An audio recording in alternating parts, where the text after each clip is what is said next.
ইরানের বিপ্লবী রক্ষী বাহিনী আইআরজিসি এমন একটি ভিডিও ফুটেজ প্রকাশ করেছে যা তাদের দাবি অনুযায়ী পারস্য উপসাগরে গুরুত্বপূর্ণ মার্কিন সামরিক অবকাঠামো লক্ষ্য করে ক্ষেপণাস্ত্র উৎক্ষেপণের দৃশ্য দেখাচ্ছে। আইআরজিসির পক্ষ থেকে জানানো হয়েছে, যে কোনো ধরনের মার্কিন সামরিক পদক্ষেপের জবাব দিতে তারা এখন প্রস্তুত। ভবিষ্যতে যুক্তরাষ্ট্র কোনো হামলা বা উস্কানিমূলক পদক্ষেপ নিলে কঠোর প্রতিক্রিয়া দেখানো হবে বলেও হুঁশিয়ারি দিয়েছে ইরানের এই প্রভাবশালী সামরিক বাহিনী। This forms the backbone of Iran's deterrence strategy against Israel and the United States.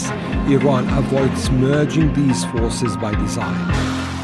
এই ঘটনার মধ্য দিয়ে মধ্যপ্রাচ্যে নতুন করে যেন উত্তেজনা তৈরি হয়েছে। এর আগে সংঘাত কমানোর লক্ষ্যে দুই পক্ষের মধ্যে একটি সমঝোতা স্মারক থাকার কথা হলেও সাম্প্রতিক ঘটনাগুলো সেই প্রচেষ্টাকে আরও বেশি চ্যালেঞ্জের মুখে ফেলেছে। বিশ্লেষকদের মতে, পারস্য উপসাগরীয় অঞ্চলে যুক্তরাষ্ট্র ও ইরানের সামরিক তৎপরতা বৃদ্ধি পেলে তা আঞ্চলিক নিরাপত্তার উপর বড় ধরনের প্রভাব ফেলতে পারে। বিশেষ করে জ্বালানি সরবরাহের গুরুত্বপূর্ণ এই অঞ্চলে যে কোনো সামরিক উত্তেজনা বিশ্ব অর্থনীতিতেও প্রভাব ফেলতে পারে।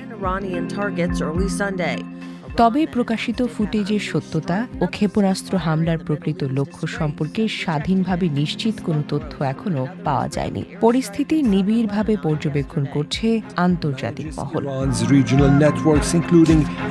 Desk report, recap news.